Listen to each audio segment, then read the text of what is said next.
This is SMNI News Channel. Truth that matters.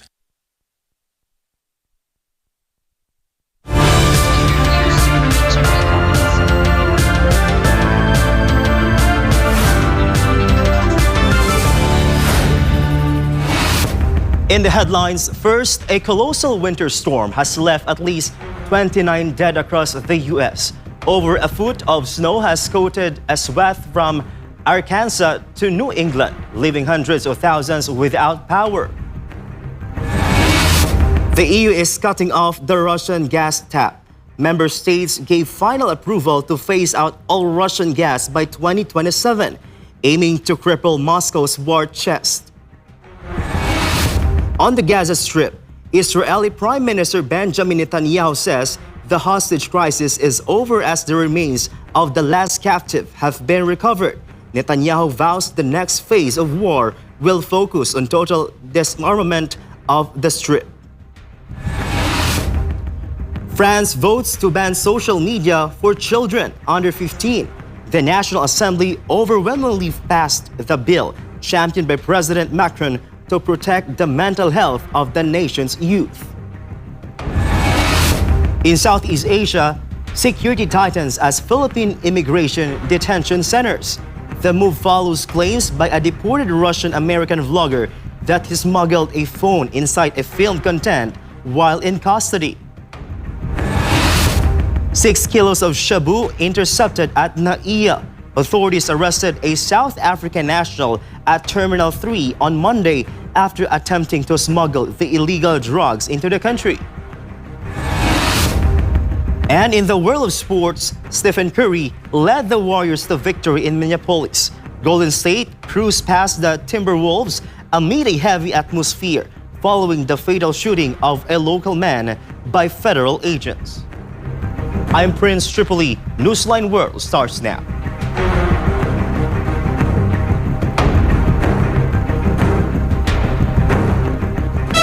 For our first story, large areas of the United States are digging out after a powerful winter storm dumped heavy snow, disrupted travel, and knocked out power across multiple regions. The storm blanketed much of the country over the weekend, prompting states of emergency and warning that dangerous conditions could last for days. Washington, D.C. was among the hardest hit, with more than 20 centimeters of snow falling in less than 20 hours. Temperatures are forecast to drop to minus 10 degrees Celsius. Federal agencies in the U.S. Capitol closed on Sunday, following employees to work from home. Public transport services were reduced and thousands of flights were canceled at the city's 3 major airports. Supermarkets remained open, but many shelves were left bare as residents stocked up on essentials ahead of the storm. Authorities say at least 11 deaths nationwide have been linked to the severe weather, while widespread power outages and travel disruptions continue. The National Weather Service warns the system, which began Friday in the southern U.S. and moved northeast, could continue to bring freezing conditions to more than half of the country in the days ahead. A massive wildfire in Argentina's Patagonia region is rapidly escalating, forcing firefighters to retreat and closing critical as flames push toward populated areas. Over 20,000 hectares already destroyed, and strong winds continued to fan the blaze. Jane Kudnita reports. A thick wall of smoke now blankets major parts of Chubut province as the Cholila wildfire continues its rapid and destructive advance across Patagonia. Driven by high temperatures and powerful winds, the blaze has now consumed more than 20,000 hectares of forest and grassland, marking a major escalation in the last 48 hours. On Sunday, the fire crossed provincial Route 71, moving into the lowlands and threatening fields belonging to the Benetton Company. The situation became so dangerous, the 40 firefighters stationed at the Las Golondrinas post were forced to pull back for their own safety as the fire began to generate its own wind systems. El incendio, bueno, tiene varios frentes con muchísima actividad. Estuvimos desde hoy, de las 14 horas aproximadamente, entramos al puesto La Golondrina, que es el ingreso a la naciente del Blanco. Ahí había como 40 brigadistas más 2 medios aéreos y bueno, tuvieron que replegar por una cuestión de seguridad. Authorities have officially closed the road to Cholila to all traffic until further notice, as active hotspots remain near Puerto Patriada and Villalago, Rivadavia. Ground crews and volunteer brigades are battling the blaze with aerial support, but the dry conditions have made containment nearly impossible. Officials are warning that the fire's natural path is heading eastward, and they are urging the public to stay clear of the affected zones as emergency teams prioritize the protection of residential structures. As the disaster continues to unfold, local communities remain on high alert, waiting for a break in the weather that could finally allow emergency services to get the upper hand on the inferno. This has been Jane Conita, our Global Citizen correspondent, reporting for Newsline World.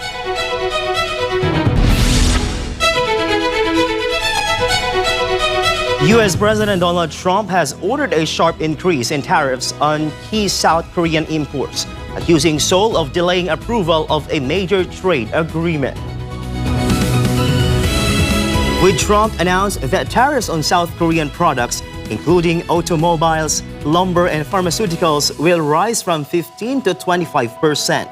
In a post on his Truth Social platform, Trump said South Korea's legislature had failed to ratify what he described as a historic trade and investment deal reached with President Lee Jae-myung last year.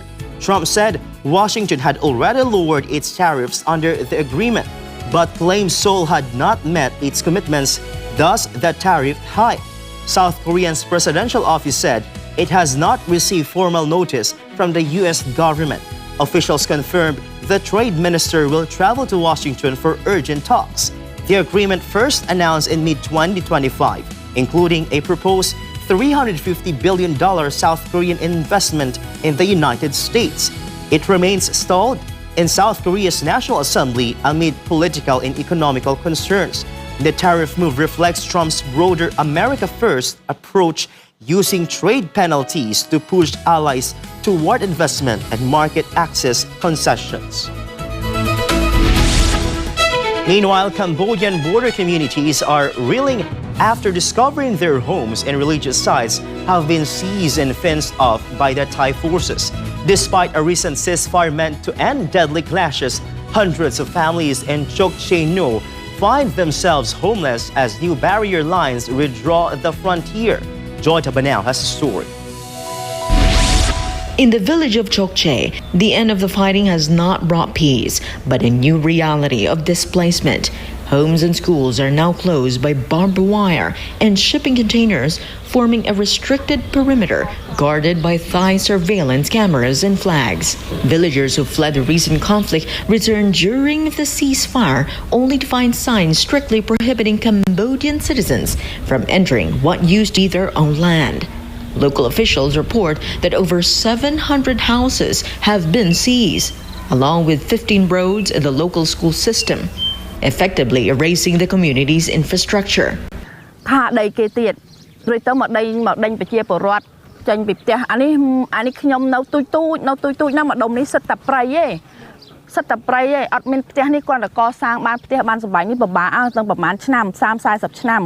The takeover has also sparked religious outrage. The Nongchan Pagoda, a spiritual center for the community, now sits behind Thai lines. Lay members of the pagoda claim that even their Buddha statues have been removed, leaving the displaced population without a place for worship or ceremony. The border region has been a flashpoint since December, with clashes killing over 100 people and forcing nearly 1 million to flee. While high-level talks continue, those on the ground say international law is being ignored in favor of jungle law, leaving 800 families to sleep in temporary shelters.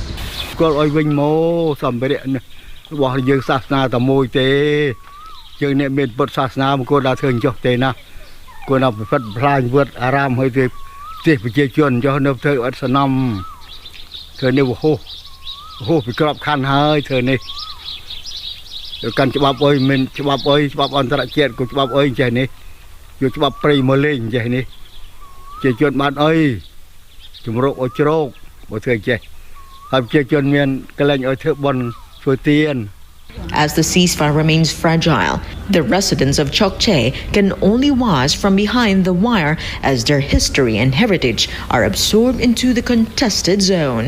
Joy Tabanao, your citizen correspondent reporting for Newsline World.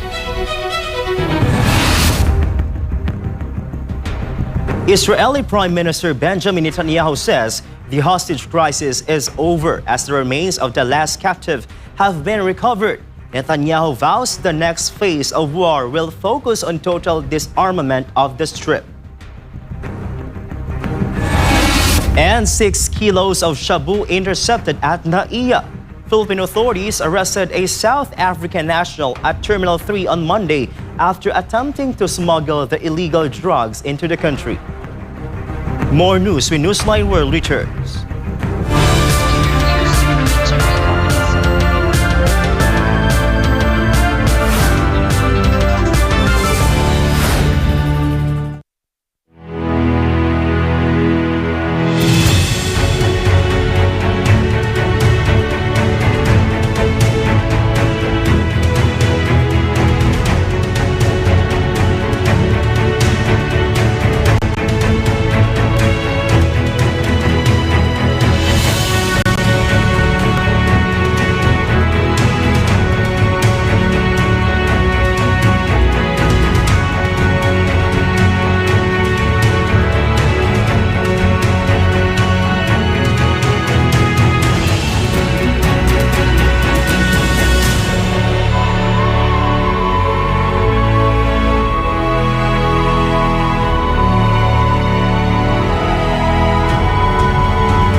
Pasasaan pa ang kalayaan kung ang mga alipin ngayon ay sila din naman mang-aalipin bukas.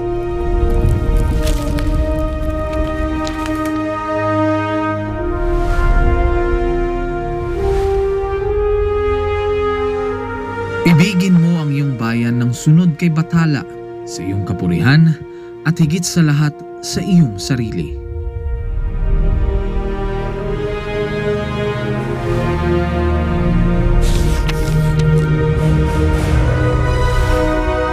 Hindi natin mapapalaya ang ating mga sarili maliban kung sumulong tayo na nagkakaisa sa iisang hangarin. Ang tunay na makabayan ay ang tumutupad ng pagpapabuti ng kanyang mga kapwa, gaano man kaaba ang kanyang katungkulan. Naway magsilbing paalala ang kanilang mga salita upang lalo nating mahalin at tapat na paglingkuran ang minamahal nating inang bayan.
Ano kayang gagawin ko?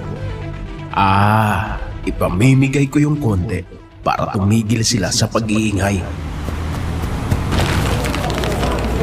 Pare, magnanakaw, namimigay ng pera. Eto ang sayo. Wow, ang bait ng magnanakaw. Eto naman sayo.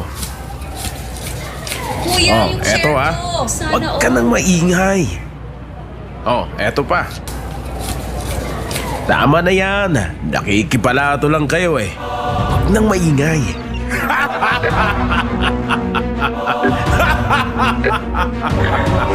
Diba?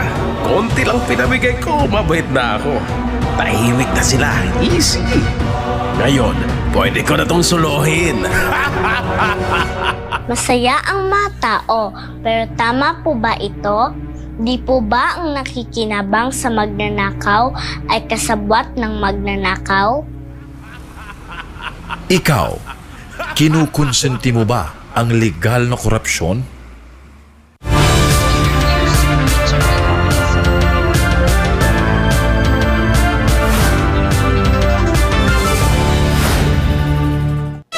And we're back. Israeli Prime Minister Benjamin Netanyahu has confirmed the recovery of the remains of Ran Gavili, the last Israeli hostage held in the Gaza Strip, declaring the hostage crisis over.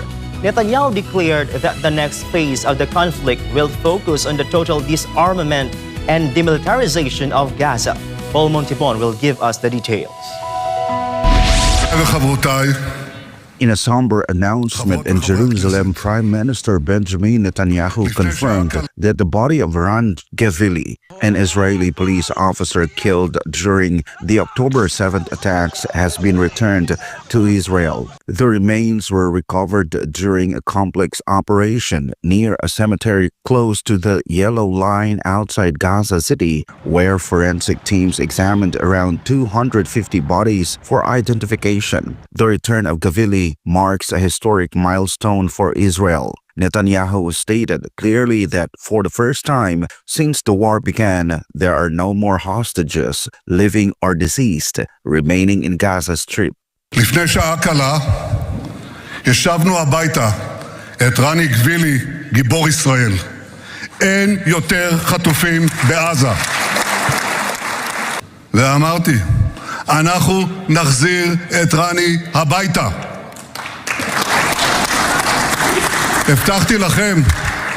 הבטחתי לכם אזרחי ישראל, אנחנו נחזיר את כולם הביתה. But Netanyahu signaled that the war is far from over. He rejected calls for immediate reconstruction, insisting that the next stage must be the hard or easy disarmament of Hamas. This transition aligns with the second phase of U.S. President Donald Trump's 20-point plan, which facilitated the October ceasefire. Hamas, meanwhile, claims it provided the necessary information for Gavili's location and is now demanding the full implementation of the deal, specifically the permanent reopening of the Rafah crossing. אנחנו לפתחו של השלב הבא. מה זה השלב הבא? השלב הבא זה פירוק החמאס מנשקו ופירוז רצועת עזה. השלב הבא איננו שיקום. As Israel shifts its focus towards demilitarization and regional normalization, the international community remains watchful to see if the end of the hostage crisis will finally lead to a lasting peace or a new era of security restrictions in Gaza. Reporting for Newsline World, this has been Paul Montibon, SMNI News. The Bureau of Customs Ninoy Aquino International Airport intercepted more than 6 kilos of shabu that a South African national attempted to bring in a NAIA Terminal 3 on January 26, 2026. The illegal drugs were discovered after the passenger's baggage underwent X-ray examination following a suspicious report received by authorities. After a thorough inspection and 100% physical examination, more than 6 kilos of methamphetamine hydrochloride or shabu were found with an estimated value of 40.8 million pesos. The successful interception was made possible through the coordination of BOC NAIA with the Philippine Drug Enforcement Agency or PDEA.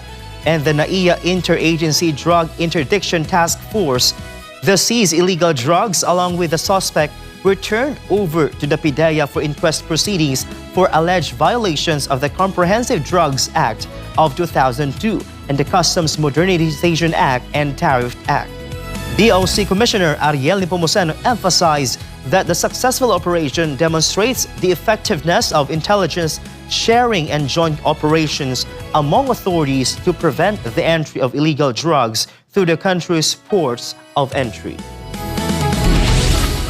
Meanwhile, the Department of Public Works and Highways, or DPWH, has directed the contractor New Big 4J Construction Incorporated to repair the River Dike project that collapsed in Nauhan Oriental, Mindoro. Sheena Torno will give us the details.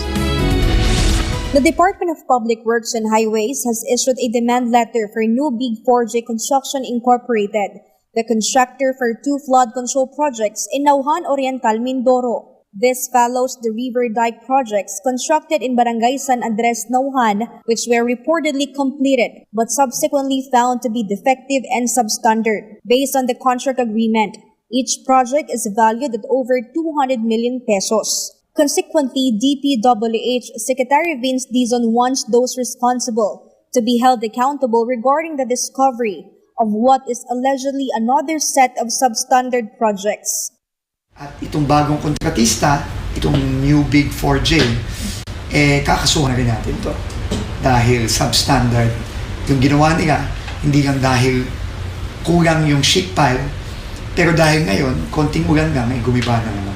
So, lahat yan ay mananagot. The Secretary added that he will personally visit the mentioned projects in the coming weeks. The DPWH has also formed a team of experts to conduct a proper assessment of the projects.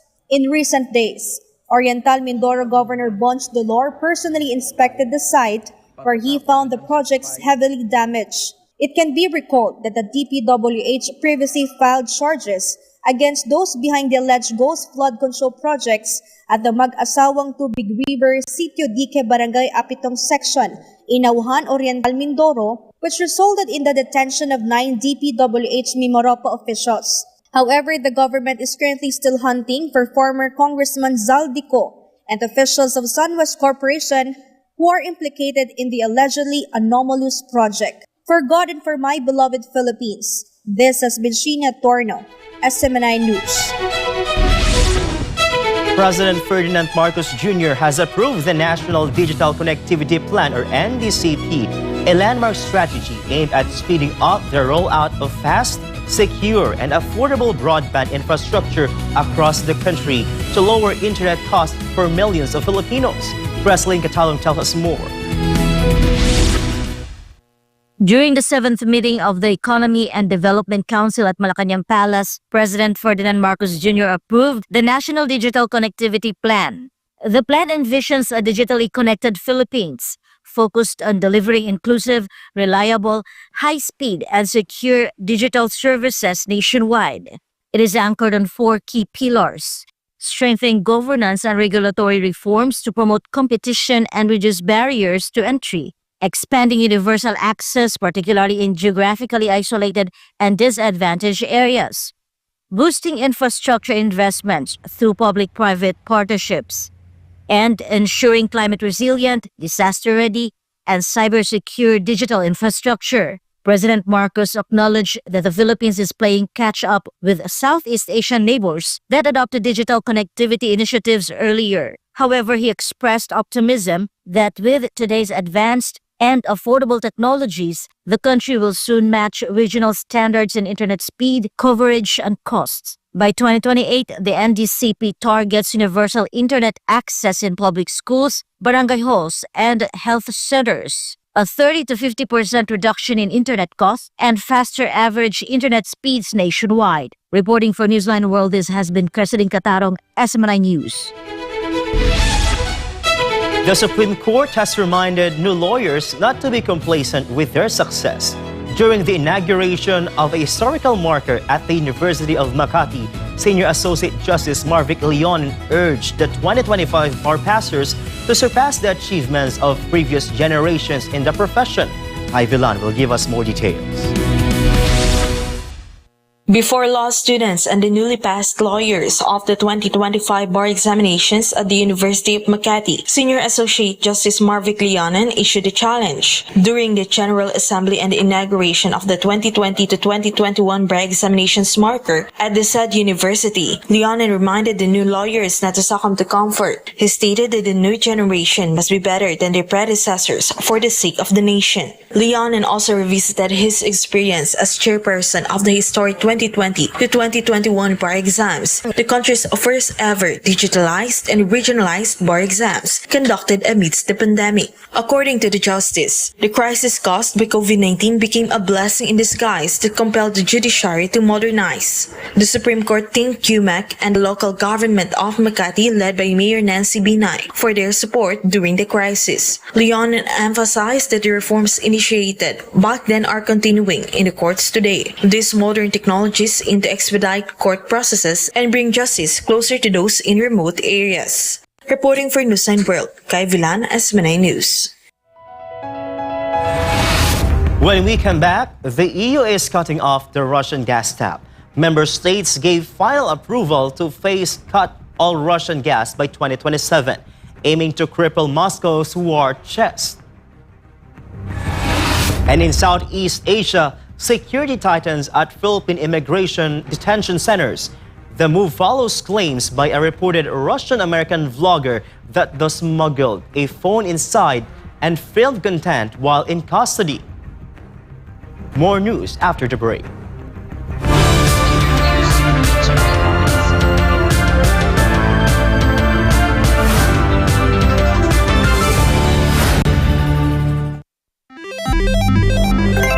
Isang pindot lang, pwede kang maka-jackpot.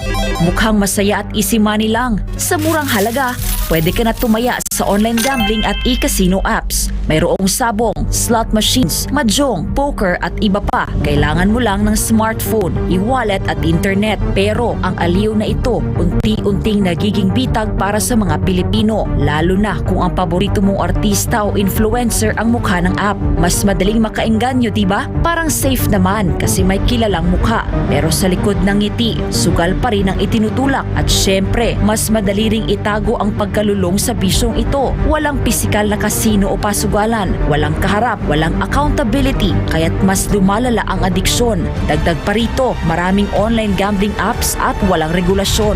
Sa likod ng mga makukulay na interface at papremyo, nakatago ang problemang bumabalot ngayon sa bansa. Ang pagkalulong ng maraming Pilipino sa online gambling. Pwede maglaro kahit saan, kahit kailan, kahit sino, bata man o matanda, pwedeng malulong. Ayon sa mga eksperto, ang pagkakalulong sa online gambling ay nagdudulot ng matinding stress at anxiety, pagkakabaon sa utang, pagkawasak ng pamilya, pagkawala ng tiwala sa sarili. At tulad ng ibang bisyo, may mga senyales ito tulad ng hindi makapagpigil kahit walang pera, palihim na tumataya, pagpapabaya sa trabaho, pamilya o sarili. Sa bawat taya, may mga taong tunay na kumikita, mga malalaking negosyante at investors na negosyo ang bisyo ng masa. Para sa kanila, perang pumapasok lang ito. Pero para sa ordinaryong Pilipino, kabuhayan at relasyon ang nauubos. At ang masakit, tila matagal itong nahayaan. Hindi ito naging prioridad ng mga nakaupo sa taas hanggang sa sobrang lumala at halos naapektuhan na ang buong komunidad. Ngayon, sa dami ng nalulong at sa laki ng pinsalang naidulot, sa kapalalong umugong ang mga panukalang batas para higpitan ng online gambling, gaya ng pagbabawal sa paggamit ng e-wallets para tumaya, pagtaas ng minimum bet, mas mahigpit na identity verification, pag-block ng mga illegal na gambling sites, at bawasan o ipagbawal ang mga ads na target ang kabataan. Maaari itong magmukhang laro lang, pero sa katotohanan, isa itong sugal sa kinabukasan. Ang kita na dapat sa mga pangunahing pangangailangan o ipon na uubos sa sugal. At sa mundo ng online gambling, mas madali kang matalo kaysa manalo. Huwag hayaang sugal ang magdikta sa iyong buhay. Isang paalala mula sa SMNI.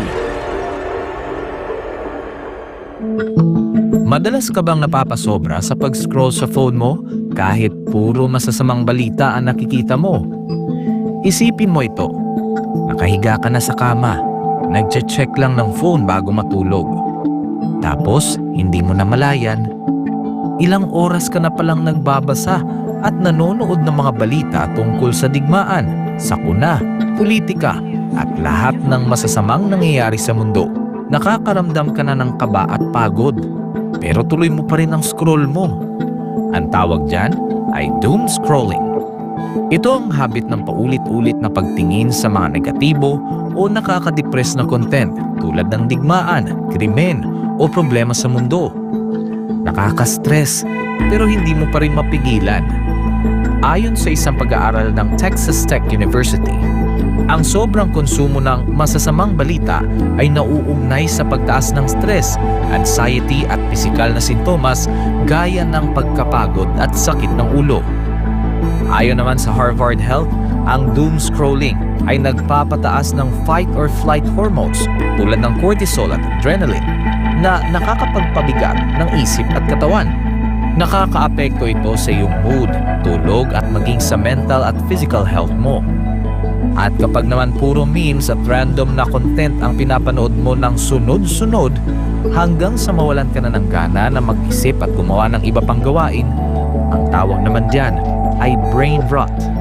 Sa Gen Z at tinatawag na internet culture, ang brain rot ay overconsumption o sobrang tagal na panonood ng paulit-ulit, mababaw, magulo o walang saysay na content online hanggang sa parang manhid na ang utak mo. Kapag nasobrahan, syempre, nakakasama. Nawawalan ka na ng focus, nawawala ang motivation, hirap mag-isip ng malalim, parang lutang o foggy ang utak. Masaya sa simula, pero kapag sobra, napapagod ang isip mo. Nahihirapang mag-concentrate at parang lutang. Mas delikado pa ito sa mga bata dahil ang utak nila ay nasa proseso pa ng pag-develop. Kaya mas malakas ang epekto ng doom scrolling at brain rot sa kanila. Maaaring makaapekto sa pag-aaral, pag-iisip at pakikitungo sa iba. Ang higit sa 4 na oras ng screen time araw-araw sa mga kabataan ay konektado sa 35 to 88% na mas mataas na posibilidad ng depresyon, anxiety at stress. Base ito sa isang malawakang pag-aaral sa Brazil. Kaya, maging balanse. Magpahinga sa screen, magbasa, makipagkwentuhan, magdasal, maging present lagi. Alagaan ang iyong isipan. Kung anong itinatanim sa isipan mo, yun ang lalago.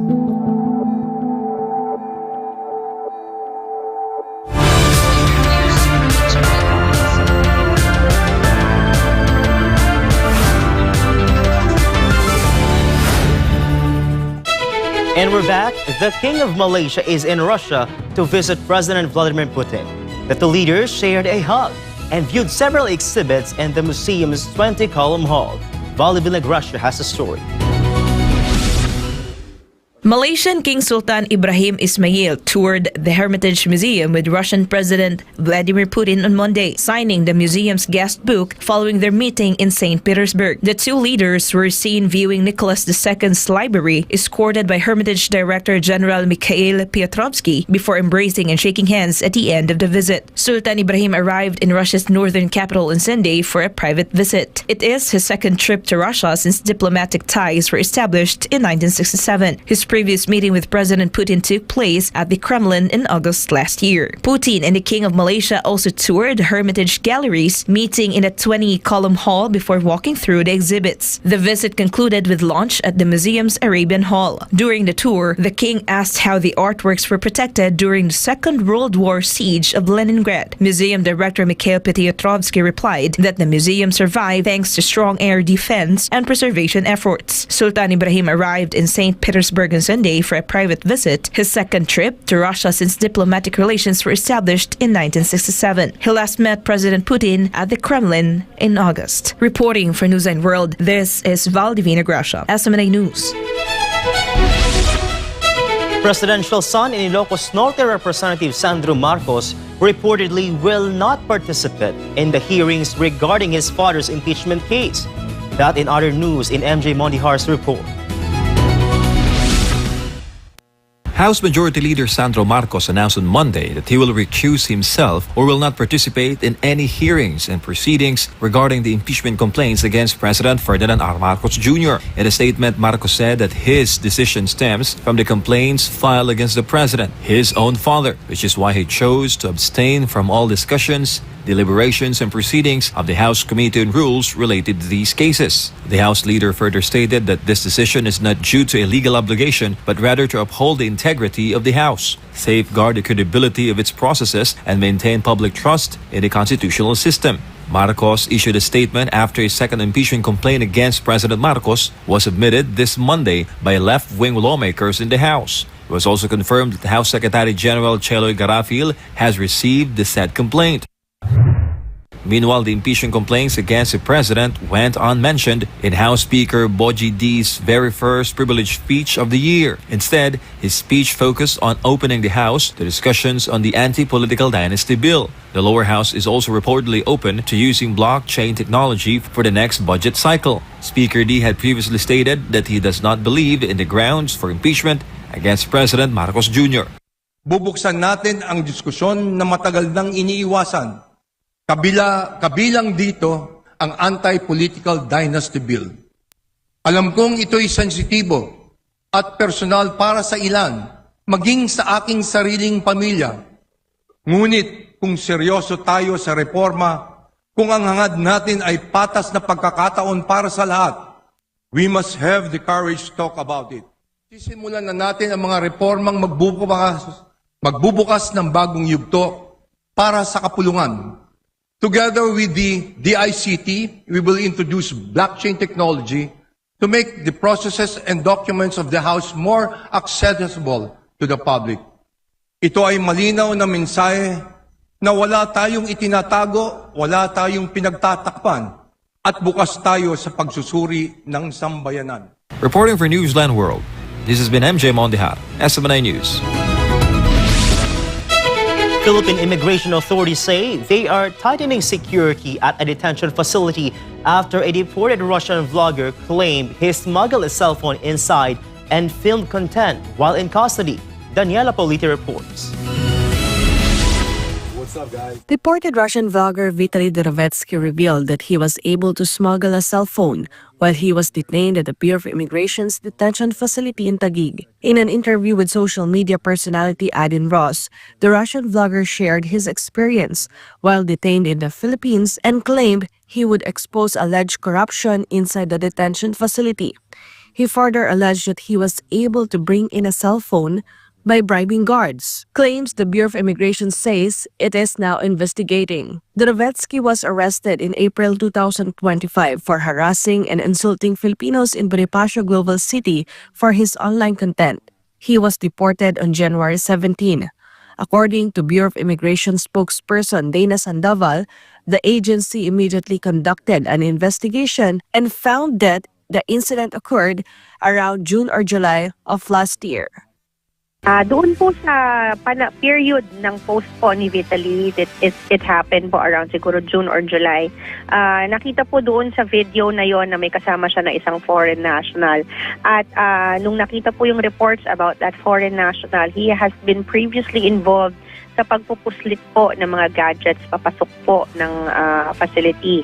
Although deported na po siya, nung time po na yon na nandoon po siya, nahuli po siya na nagpupuslit po through the assistance of his Filipino wife na nagsisilid po ng mga cellphone, mga kung ano-ano pong mga paraphernalia, papasok po ng pasilidad. Immigration officials say that they conducted a massive raid at 2 BI facilities in Taguig and Muntinlupa to ensure that no contraband would continue to enter the facilities. Gadgets and other unauthorized items were confiscated by personnel. Doon po sa raid, marami pa po na recover ng mga iba't ibang unauthorized na paraphernalia. Meron po tayong nakuha, may pera, may mga gadgets, cellphones, sharp objects. Ito po lahat ay unauthorized na ipinasok po sa facility. Meanwhile, 3 Bureau of Immigration personnel found responsible for the incident have been dismissed from their post. To prevent similar incidents, the Bureau of Immigration will strictly prohibit the use of mobile phones inside the detention facility. Instead, landline phones and video call booths will be installed. Isa po sa nais i-implement ni Commissioner Viado ngayon is to remove na yung use nila ng mobile phones nila, ng mga cellphones nila. Pero hindi naman natin naalisin yung karapatan nila na matawagan po ang kanilang pamilya or their council or their embassy. Meanwhile, the Russian vlogger remains banned from returning to the Philippines due to his violations. However, if it is proven that he initiated corruption within the facility, he may face charges and possible extradition according to the Department of Justice. Reporting for Newsline World, Daniela Paulita, SMNI News. After the break, France votes to ban social media for children under 15. The National Assembly overwhelmingly passed the bill championed by President Macron to protect the mental health of the nation's youth. And in the world of sports, Stephen Curry led the Warriors to victory in Minneapolis. Golden State cruised past the Timberwolves amid a heavy atmosphere following the fatal shooting of a local man by federal agents. Newsline World will be back after the break.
Ikaw ba ay namomroblema sa taas ng electric bill buwan-buwan? Huwag mag-alala, narito ang ilang paraan upang makatipid sa kuryente. Patayin ang mga ilaw at appliances kapag hindi ginagamit. Sa halip ay gumamit ng natural na liwanag upang makatipid sa kuryente. Tanggalin sa saksakan ang mga appliances kung hindi ginagamit. Iwasan ang paggamit ng maraming appliances ng sabay-sabay. Gumamit ng LED bulbs. Ito ay mas tipid sa kuryente kumpara sa mga incandescent at fluorescent bulbs. Regular na linisin ang mga appliances tulad ng electric fan, aircon vents at refrigerator. Magkaroon ng takdang araw sa isang linggo sa pamamalansya at paglalaba. Gumamit ng energy-efficient appliances. Tandaan, maging wais sa paggamit ng kuryente upang makatipid para mas gumaan ang buhay. Ang paalalang ito ay hatid sa inyo ng SMNI. Sa kabila ng mga mas modernong kaalaman at teknolohiya, nananatiling matindi ang banta ng HIV sa Pilipinas. Pero gaano nga ba kalala ang sitwasyon? Ang HIV o Human Immunodeficiency Virus ay isang sakit na sumisira sa immune system ng katawan. Ngunit tandaan, hindi ito nakukuha sa simpleng pakikisalamuha. Hindi mo agad mararamdaman, pero unti-unti nitong pinapahina ang katawan. At kapag hindi naagapan, humahantong ito sa AIDS, ang huling yugto na impeksyon, kung saan halos wala ng panlaban ng katawan laban sa sakit. Patuloy na dumadami ang kaso ng sakit na ito sa Pilipinas. Isang nakababahalang pagtaas. Umabot na sa 500% ang itinaas ng HIV cases sa mga kabataang edad 15 hanggang 25. Ayon mismo sa Department of Health, 56 na bagong kaso ang naitatala kada araw sa bansa mula Enero hanggang Marso 2025. At ang pinakamatinding apektado, ang kalalakihan at kabataang Pilipino. Dahil dito, ang Pilipinas na ngayon ang may pinakamataas na bilang ng bagong kaso ng HIV sa buong Western Pacific region. Isang indikasyon ng lumulubhang sitwasyon. Kaya nananawagan ng Department of Health gawing opisyal at urgent ang laban sa HIV sa pamamagitan ng isang Public Health Emergency Declaration. Kalalakihan ng pangunahing apektado. 95% ng bagong kaso ay lalaki. Mahigit 1/3 ay kabataang nasa edad 15 hanggang 24. Habang wala pang deklarasyon, patuloy ang DOH sa mga sumusunod na hakbang: HIV testing, libreng gamot, self-test kits, at pakikipagtulungan sa DepEd para sa edukasyon sa mga paaralan. Isinulong rin ng DOH ang online patient appointment system para sa HIV patients. Layunin nitong gawing mas madali at mas personal ang pag-access sa libreng gamutan at konsultasyon. Ayon sa schedule ng pasyente, ang HIV ay hindi tulad ng flu. Hindi ito basta naipapasa sa hangin. Ito ay naipapasa sa pamamagitan ng personal na desisyon. Kailangan din nating pagtuunan ng pansin ang ugali, disiplina, at personal na responsibilidad. Isang paalala mula sa SMNI.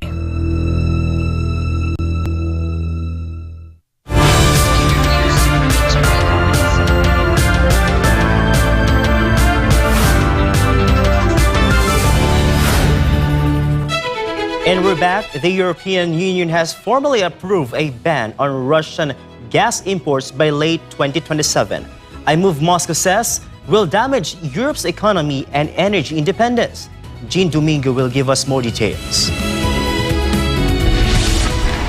EU leaders has finalized legislation to phase out Russian pipeline gas and liquefied natural gas, marking one of the bloc's most significant energy policy shifts since the war in Ukraine began. The ban will be rolled out gradually, with safeguards allowing contracts to be wound down and emergency measures triggered if supplies are threatened.